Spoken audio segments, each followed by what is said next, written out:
ప్రియమైన దేవుని పిల్లలారా, ప్రభువైన యేసుక్రీస్తు వారి పేరట మీ అందరికీ వందనాలు. ప్రభువు పేరట మీ అందరికీ శుభములు, దీవెనలు కలుగునుగాక. ఈ ఉదయకాలం పరిశుద్ధ గ్రంథము నుండి దేవుని వాక్యాన్ని చదువుకుందాము. ద్వితీయోపదేశ కాండము 1వ అధ్యాయము 21వ వచనాన్ని చదువుకుందాం.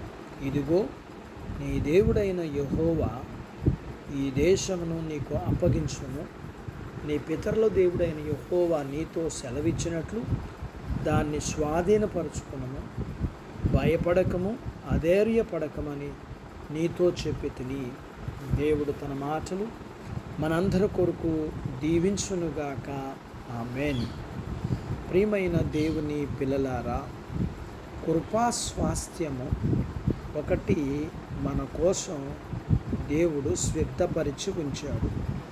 దాన్ని మనం ధైర్యంతో గెలుచుకుని స్వంతం చేసుకోవాలి. ఒక విశ్వాసి సంపాదించుకున్నది మరొక విశ్వాసికి ఉచితంగా అనుగ్రహించబడుతుంది. మనం విశ్వాసములో బలంగాను, ప్రేమలో తీవ్రంగాను ఉండి విస్తారంగా ప్రయాసపడుతున్నామా? మనల్ని అడ్డుకునేవారు ఎవరూ లేరు. మనం వెళ్ళి మన స్వాస్థ్యాన్ని తీసుకుందాం. అత్యంత మధురమైన అనుభవం, దేదీప్యమైన కృప మన కోసం సిద్ధపరచబడి ఉన్నాయి.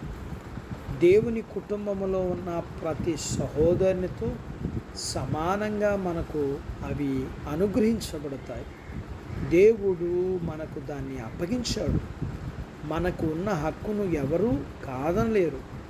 మనం లేచి వెళ్ళి ఆయన నామములో దానిని స్వాధీనపరుచుకుందాం. ప్రభువు కొరకు గెలుచుకునే నిమిత్తం ఈ లోకమంతా మనకు అప్పగించబడింది.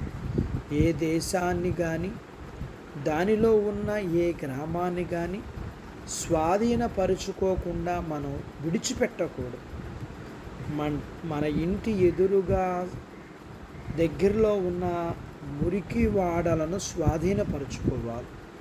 అక్కడ పరిచర్య చేస్తున్న మరొక సేవకుడిని గందరగోళములో పడేయడానికి కాదు, కానీ పరిచర్య ఫలితాన్ని ఆయనకు అప్పగించే నిమిత్తం మనం వెళ్ళి దానిని స్వాధీనపరుచుకోవాలి. మనము అక్కడికి వెళ్ళే ధైర్యం తెచ్చుకుంటే చాలు. చీకటి గృహాలను, కఠిన హృదయాన్ని ప్రభువు కొరకు గెలుస్తాం. యేసులోను, ఆయన గూర్చిన సువార్తలోను మనకు విశ్వాసం లేకపోవడం వల్ల మనకు అప్పగింపబడిన ప్రాంతాలకు వెళ్ళి స్వాధీనపరచుకోలేక సందుల్లోనూ ఇరుకుదారుల్లో ఉన్న ప్రజలను విడిచిపెట్టేస్తే వారు ప్రభువుని గురించి తెలియకుండానే చనిపోతారు. దేవుని కృపకు అందరూ పాత్రులే కాబట్టి మనం ఎవరిని విడిచిపెట్టవద్దు. అందరికీ ప్రభువుని గురించి ధైర్యంతో చెబుదాం. అందరి కొరకు ప్రార్థిద్దాం. అట్టి బాధ్యత దేవుడు మనకు దయచేయునుగాక.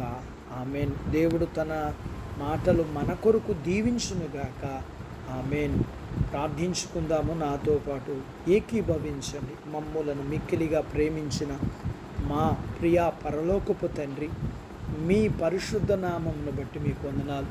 ఈ ఉదయకాలం మీ పాదాల దగ్గర మీ లేఖనాన్ని మేము నేర్చుకుని, మీ లేఖనపు సత్యాల ప్రకారం మేము మాకివ్వబడిన జీవితము అనేకులకి ఆశీర్వాదకరంగా ఉండినట్లుగా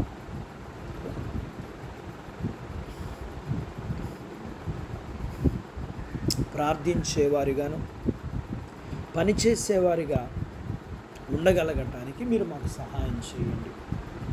ఉదయకాలం మీ వాక్యం విన్న మీ పిల్లలను మీరు దీవించండి.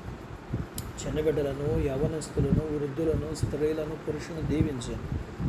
వారి చదువుల్లో, ఆరోగ్యాల్లో, ఉద్యోగ ప్రయత్నాల్లో విజయాన్ని ఇవ్వండి. చేస్తున్న ఉద్యోగాల్లో ప్రమోషన్స్ ఇవ్వండి. చేతి పనులు, వ్యాపారాలు, పొలాలు, పశువులను దీవించండి. వివాహాలు కాని వారికి అవటానికి, గర్భము లేని వారికి గర్భఫలములు కలగదు. గర్భం కలిగిన వారికి సుఖమైన ప్రసూతైన పిల్లలకు ఆరోగ్యం ఇవ్వండి. ప్రియ ప్రభువా, మీరు జ్ఞాపకం చేసుకున్నాండి. మీ పిల్లల అవసరతలు, సమస్యలు, బలహీనతలు ఉన్న రుణాలు మీరు తీర్చమని, మీ పిల్లలందరినీ మీరు ఆశీర్వదించమని అన్ని విషయాల్లో యేసు ప్రభు వారి పేరట స్తుతించి ప్రార్థించి అడిగినవన్నీ పొందుకొని ఉన్నాము తండ్రి. ఆమెన్. దేవుడు మిమ్మల్ని దీవించునుగాక. ఆమెన్.